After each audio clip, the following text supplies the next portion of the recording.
सब लोग हम लिखते हैं speed is equal to distance upon time, बरोबर ना। ये एग्जांपल लिखा था तुमने, ऐसा नहीं लिखा था ना। और हम ऐसा एरो मार के लिख देंगे, व्हाट इज डिस्टेंस बेसिकली। और ये दोनों क्या हो गए, फंडामेंटल हो गए ना।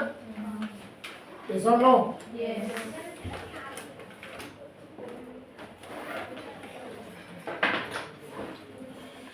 ऐसा लिखो और फिर मैं तुझे लिखता हूँ।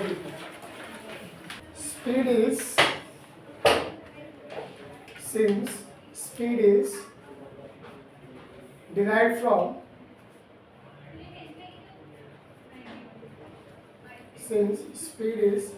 from two fundamental physical quantities,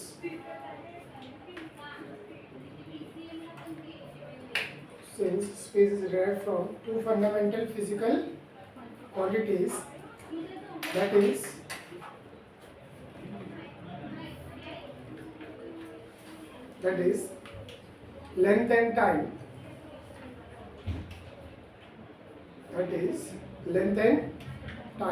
Therefore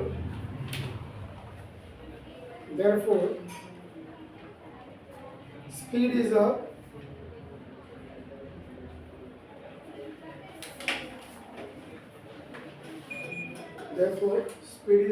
light गई क्या? अच्छा, therefore speed is a derived physical quantity. Therefore speed is a derived physical quantity.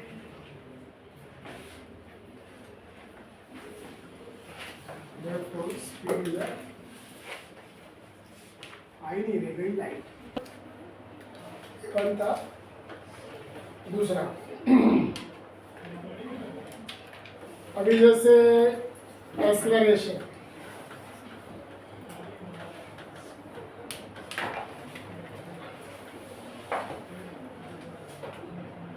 Acceleration का फॉर्मूला क्या होता है? Velocity upon time. Actually changing velocity और चेंजिंग टाइम होता है, ठीक है। अब अगर मैं वेलोसिटी के फॉर्मूला को लिखूं, सो व्हाट इज वेलोसिटी का फॉर्मूला? अपॉन, और नीचे भी क्या है? ये टाइम कट जाएगा ना, बराबर ना। टाइम कट जाएगा। अरे नहीं कटेगा, मल्टीप्लाई हो जाएगा। कैसे? ऊपर जाएगा कि ये नीचे आएगा? अच्छा, तुमको भी एक आइडिया देता हूँ। मान लो मेरे पास आधी रोटी है। कितनी रोटी है? मान लो मेरे दो बच्चे हैं, मैं गरीब हूँ, कहीं से तो आधी रोटी ठीक में मिली है, मेरे बच्चे भूखे नंगे बैठे हुए हैं, बराबर ना, ठीक है। और मैं कहीं से तो मैंने आधी रोटी लेके आया, आधी रोटी, बराबर ना। दोनों बैठे हैं, डिवाइड करना है ना। अगर मैं आधी रोटी दोनों को बांटूंगा तो आधी रोटी कितने में बांटनी है? दो में ना, बांटना में डिवाइड करना है ना। अगर आधी रोटी दो में बांटनी है तो इसमें क्या दो कैंसिल, दोनों को एक रोटी मिलेगी। तुम्हारा कहने का तात्पर्य तो वही हो गया ना। फिर आधी रोटी दो में बांटी, दो कैंसिल, और दोनों को कितनी मिली? एक रोटी मिली। अरे आधी रोटी दो में बांटी तो दोनों को 1/4 मिलेगा ना। यस और नो? 1/4 समझा ना। क्वार्टर पता है? वो पीने वाला नहीं रहे, सुनने वाला। क्वार्टर मिलेगा ना दोनों को, यानी कि 1/4 मिलेगा ना। हर एक को कितना मिलेगा? 1/4। तो बताओ, आधी रोटी दो में बांटी तो दो कैंसिल हुआ कि दो नीचे आके उल्टा हुआ? 1/4 हुआ ना। तो कोई भी चीज अगर ऐसी लगे ना 1/x/x, तो 1/x² हो जाएगा, समझा ना। ऐसे 1/2/2 क्या होगा 2 का स्क्वायर यानी कि 4। ये नीचे आके क्या होता है मल्टीप्लाई होता है डिवाइड में होता है कैंसिल मतलब ऐसा मत करो दवाई पियो इधर लगता है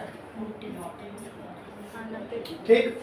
ये टाइम कैंसिल होगा क्या नहीं वो टाइम नीचे आके अभी दिमाग खुला तुम लोग का इसके पहले क्या कांड किया तुम लोग time cancel and acceleration is equal to displacement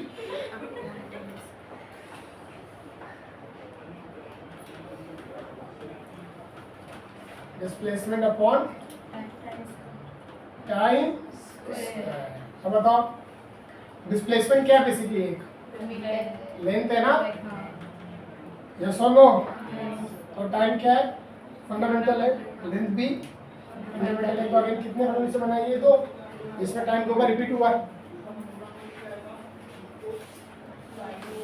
देखो वो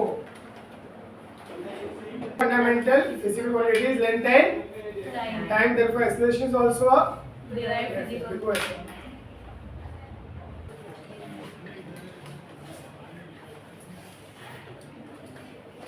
और फोर्स बताओ फोर्स का फॉर्मूला क्या होता है मास इनटू एक्सेलरेशन। अब मास खुद फंडामेंटल है एक्सेलरेशन अभी जस्ट हमने लिखा ना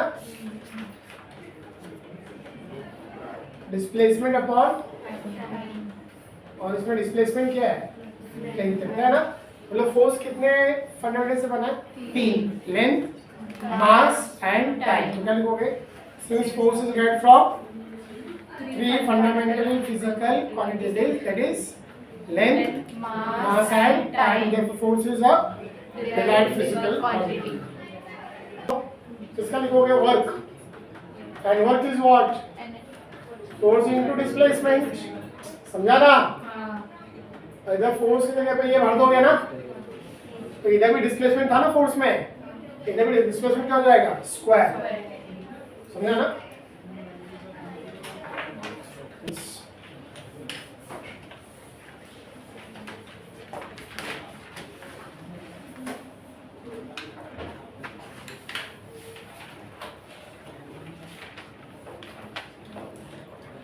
अच्छा फंडामेंटल यूनिट मैंने डिफाइन नहीं किया था बट फंडामेंटल यूनिट होता है क्या फंडामेंटल फिजिकल क्वांटिटी का जो यूनिट होता है उसी को हम क्या बोलते हैं जैसे मीटर किसका यूनिट है और लेंथ क्या है तो मीटर क्या हो गया फंडामेंटल यूनिट हो गया।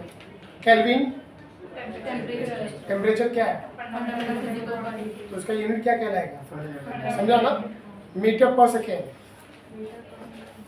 किसका यूनिट मीटर पर सेकेंड स्पीड का ना और स्पीड क्या है मीटर पर सेकेंड क्या होगा डिराइव यूनिट होगा तो डिराइव यूनिट में 2 या 2 से ज़्यादा फंडामेंटल यूनिट होंगे कुछ आया समझ में तो फंडामेंटल यूनिट किसको बोलते हैं फंडामेंटल फिजिकल क्वांटिटी का जो यूनिट होगा और डिराइव यूनिट किसको बोलेंगे तो डिराइव फिजिकल क्वांटिटी में क्या होंगे 2 या 2 से ज़्यादा फंडामेंटल यूनिट होंगे ना जैसे हम बोलते हैं derive physical is made up of 2 और मोर फंडामेंटल फिजिकल क्वांटिटी तो वैसे derive unit is made up of 2 और फंडामेंटल यूनिट्स समझा।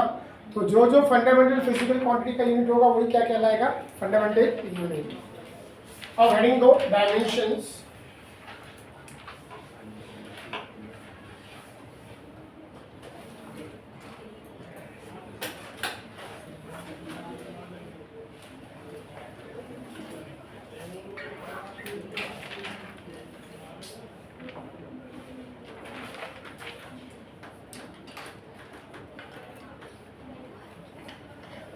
देखो इसका डेफिनेशन पहले dimensions of a physical quantity dimensions of a physical quantity are the powers dimensions of a physical quantity are the powers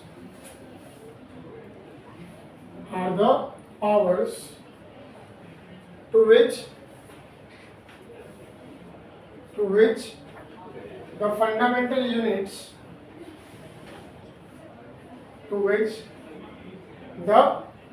fundamental units must be raised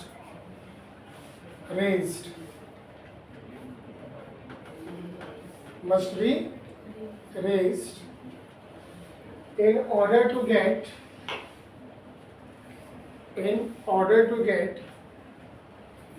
the unit of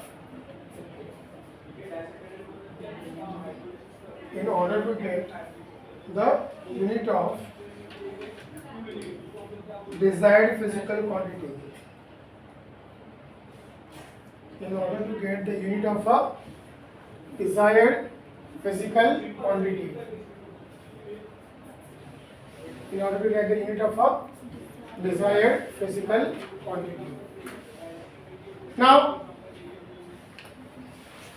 अभी ये dimensions में जाने से पहले मैंने definition लिखा था, पहले मुझे लॉज ऑफ इंडाइजेस करवाना था, तो ये तुम लोग बुक के लास्ट पेज में कर लेना। अभी जो लिखा जा रहा हूँ डायमेंशंस क्या होता है वो मैंने डेफिनेशन लिखा है, अभी क्या है थोड़ी देर में तुमको समझेगा, या फिर ये इसी में नोट पे डाल दो, फिर हमको यहाँ पे लगेगा, या तो तुम इसको लास्ट में लिख दो। सबसे अच्छा काम करो कि कुछ काम मत करो। कहाँ लिखोगे तुम इसको बताओ, ये इससे पहले लिखने का था अपने को, तो तुम एक काम करना, पीछे लिख दो ना, पीछे लिखा रहेगा ना, बुक के पीछे, बुक के पीछे तो बेंच है ना। अभी ये चीज हमको यहाँ पे यूज होगा, इसके लिए इसको लिख कर रखना अपने को। लॉज ऑफ इंडाइजेस है क्या?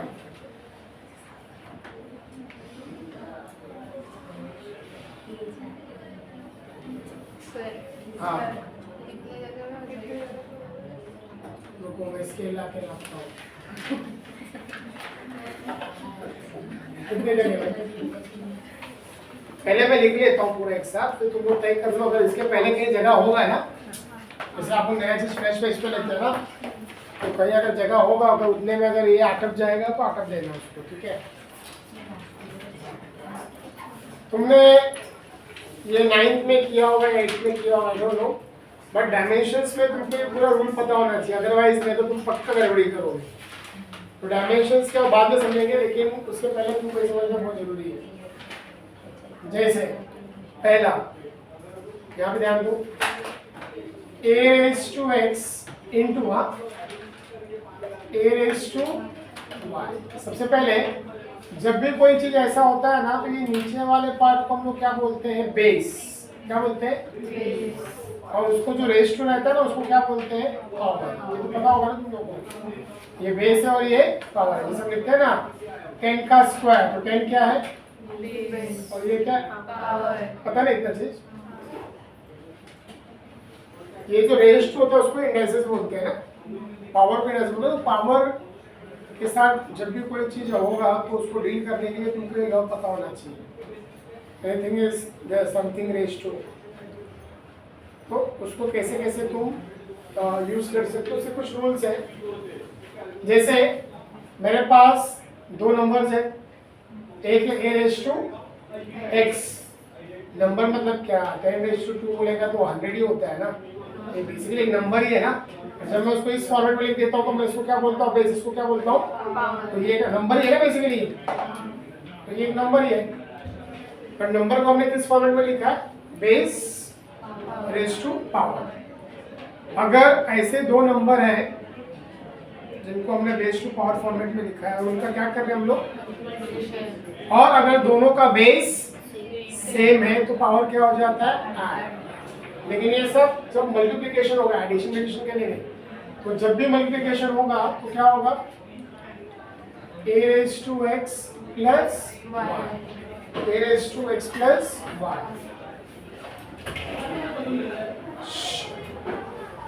बेस सेम तो पावर ऐड किया, बराबर ना। तो इसका एग्जांपल हम दे सकते हैं। नॉर्मली तो हमेशा 10 का स्क्वायर 10 क्यों ऐसा, तो जरूरी है सिर्फ 10 ही हो, कुछ भी हो सकता है बेस में, तो it will be any number. तो for example 10 raised to 2 and 10 raised to 3, ये मल्टीप्लिकेशन ही है ना, दोनों का बेस क्या है? 10। बेस से में तो पावर क्या हो जाएगा ऐड, तो ये कितना हो जाएगा 2 + 3 यानी कि कितना हो जाएगा 5, जिसको हम 10⁵ लिख सकते हैं, समझा ना।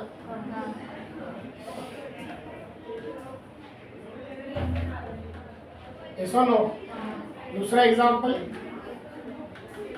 10 होगा 3² 3⁻⁻⁴, समझा समझा गया। अगेन बेस क्या है सेम, तो पावर क्या लगा है 2 + -4 ना, तो क्या हो जाएगा 3⁻²।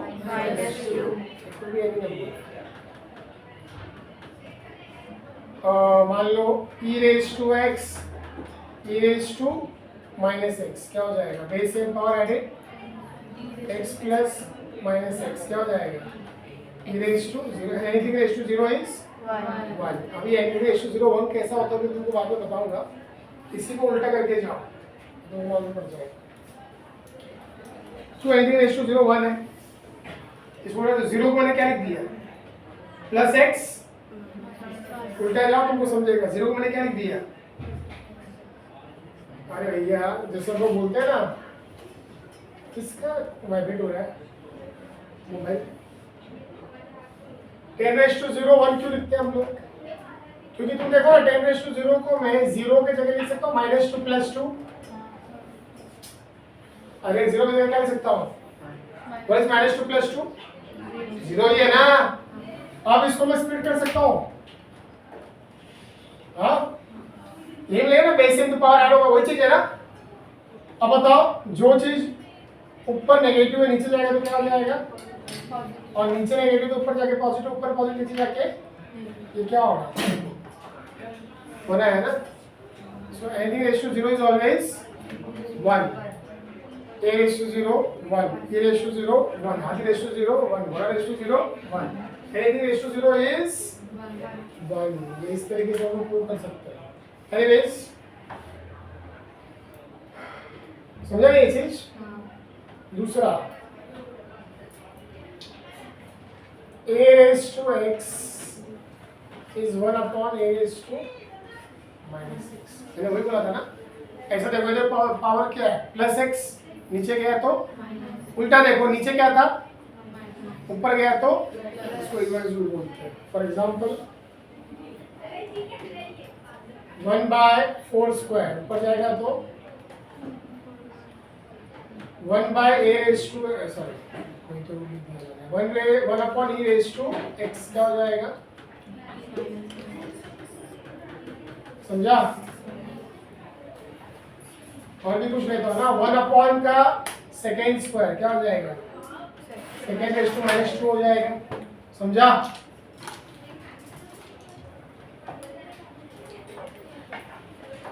कुछ भी हो सकता है। और मान लो मैं लिखता हूँ मीटर/सेकेंड, ये क्या हो जाएगा मीटर इंटू सेकेंड, समझा। ये सब यूज होगा। तीसरा a⁻x upon b⁻x, base same नहीं है पर दोनों का पावर सेम है ना, तो क्या हो जाएगा a/b होल रेज़ टू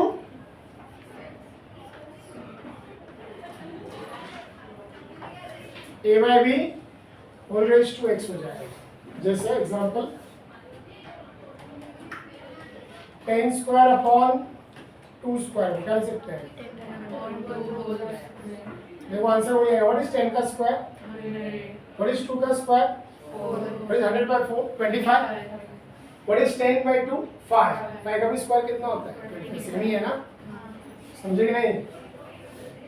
दूसरा अगर मान लो ऐसा है मीटर का स्क्वायर अपॉन सेकेंड का स्क्वायर क्या हो जाएगा होल स्क्वायर। तीसरा 3² अपॉन 2² क्या हो जाएगा, समझा।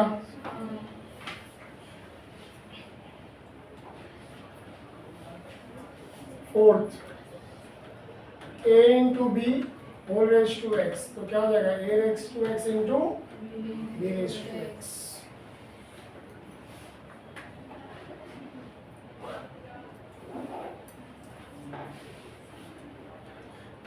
एग्जाम्पल, मान लो मैं इधर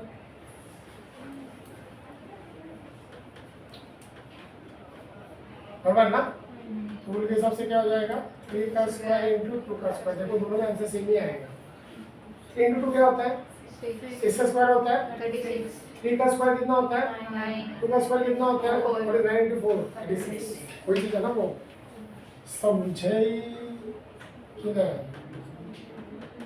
दूसरा एग्जाम्पल, तो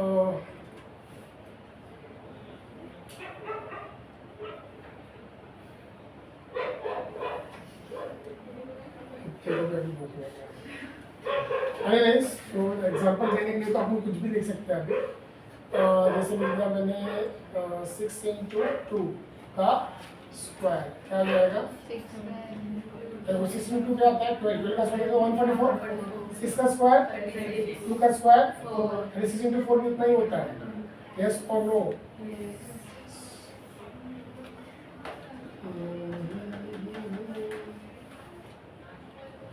जैसे मान लो मेरे पास है कुछ जगह, जैसे मान लो मीटर इंटू सेकेंड है और रेशियो क्या है -2, तो क्या हो जाएगा metre ratio -2 second ratio -2।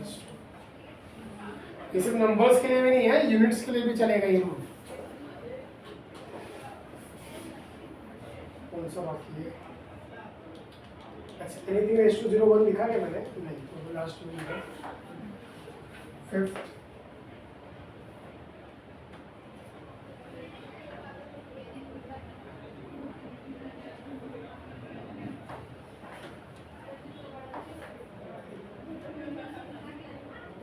Anything ratio 0 is always 1। इसको प्रूव कर दिया था ना अपन ने, इसका प्रूफ क्या था बताओ।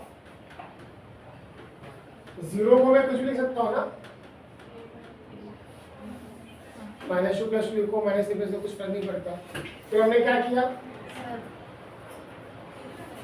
ऐसे क्या ले सकते हो बताओ, बराबर ना। देखो तुम ऐसे किधर गया पहला तो पहला, देखो ऐसे फॉर्मूला जाओ ऐसे जाओ, बात एक ही है ना। ऐसे है तो ऐड कर देने का, ऐसे है तो स्प्लिट कर देने का, समझा ना। तो फॉर्मूला दोनों तरीके से चल सकते हैं। तो हाँ बोलो क्या किया हमने -2 + 2, फिर एक रूल यूज करेंगे जो ऊपर नेगेटिव नीचे जाने क्या हो जाएगा पॉजिटिव ना। तो ये तो ऐसा ही है ना, ये क्या हो जाएगा क्या आएगा आंसर 1। तो इसका एग्जांपल मीटर रेशियो 0 क्या होगा 1, सेकेंड रेशियो 0 भी क्या होगा 100 रेशियो 0 भी क्या होगा 1, समझा। लिखोगे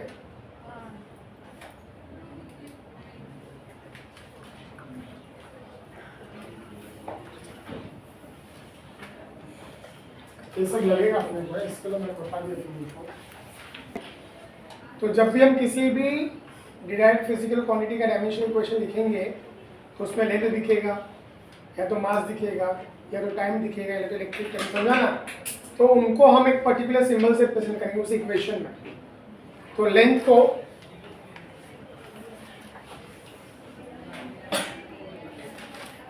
for writing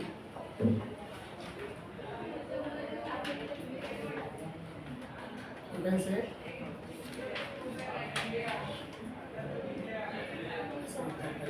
dimensional equation of any physical quantity,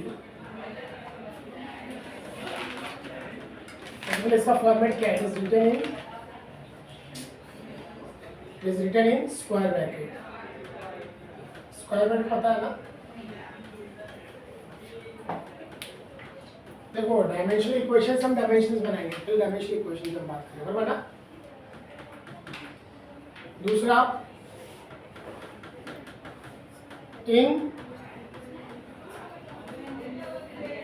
dimensional equation we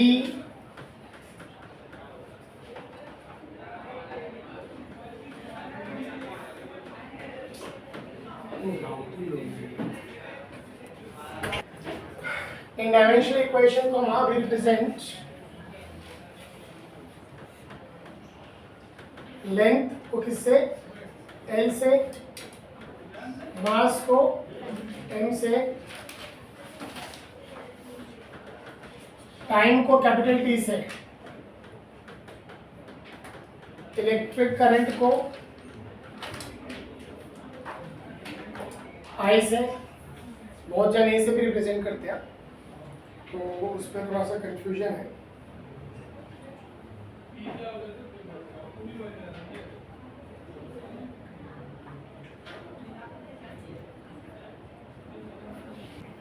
तो मैं भी आई लेके आ रहा हूँ, बहुत जन ए भी लिखते हैं तो कंफ्यूजन तुमको बहुत सारे रेफरेंस में तुमको ए भी दिखेगा, बट मोस्टली हम लोग आई लेते हैं। फिर टेम्परेचर को किससे रिप्रेजेंट करेंगे, के से, और बाकी वो जो ज़्यादा यूज ही नहीं होता है कौन सा, ल्यूमिनेंस, इंटेंसिटी और amount of substance. Amount of substance को हम लोग एमओएल से रिप्रेजेंट करते हैं।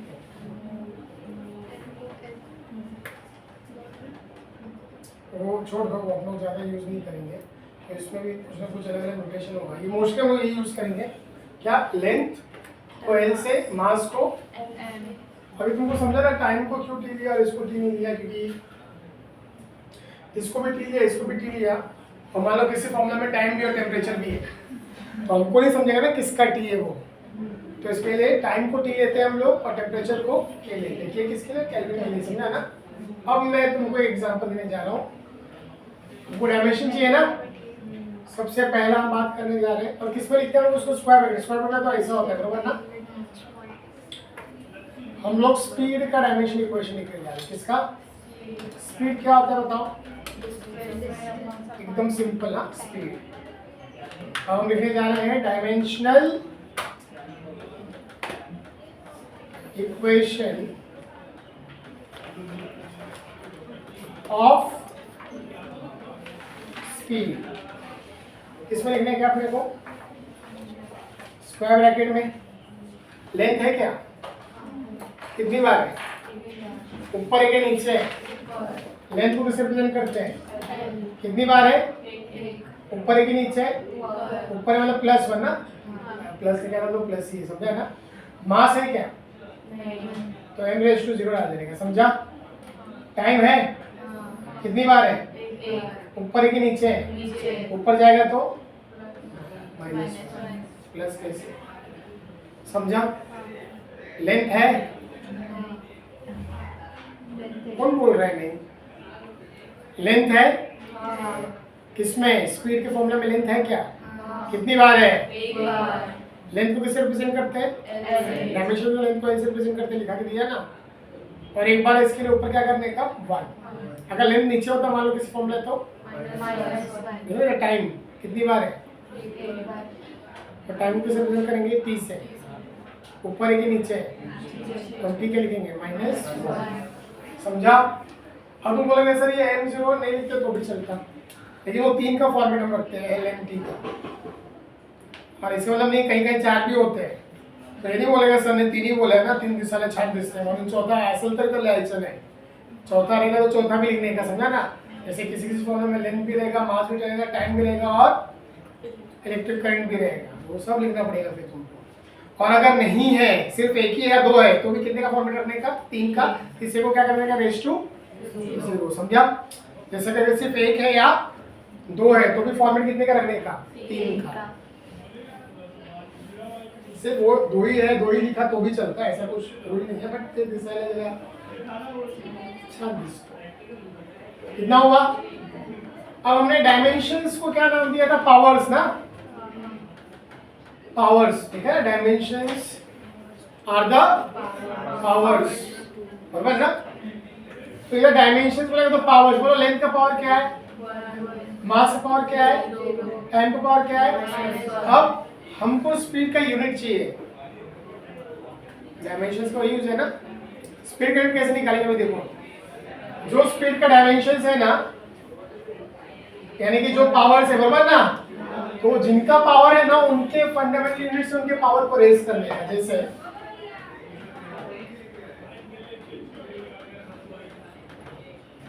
देखो डायमेंशंस ऑफ कैसे निकाले, देखो ये 1 पावर किसका है, लेंथ का फंडामेंटल यूनिट क्या है, और उसके पावर को उससे रेज करने का, समझा ना, समझा। ये 0 पावर किसका है, मास का फंडामेंटल यूनिट क्या है, उसके पावर को उससे रेज किया। -1 किसका पावर है, किसका पावर है, टाइम का, टाइम का फंडामेंटल यूनिट क्या है, तो उसके वैल्यू को उसी के पावर से रेज करने का, समझा। क्या क्या समझा, जो जो पावर जिस फंडामेंटल फिजिकल क्वांटिटी का, उसका हमने क्या लिखा, फंडामेंटल यूनिट, और उसके पावर को उसी से, उसके फंडामेंटल यूनिट से क्या कर दिया, रेज कर दिया ना। अब बोलो मीटर/1 क्या होगा, मीटर ही होगा।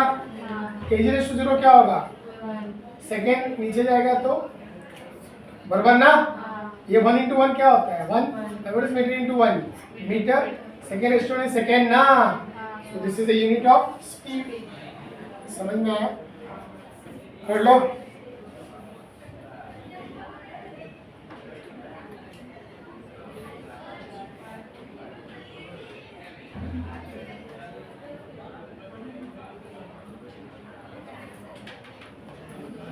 इसके बाद स्पीड के बाद तुमको निकालना है किसका, एक्सेलरेशन का। एज अ होमवर्क करना, एक अगले लेक्चर में बताने वाला हूँ। एक्सेलरेशन के बाद तुमको निकालना है फोर्स का। ये 2 ट्राई करना।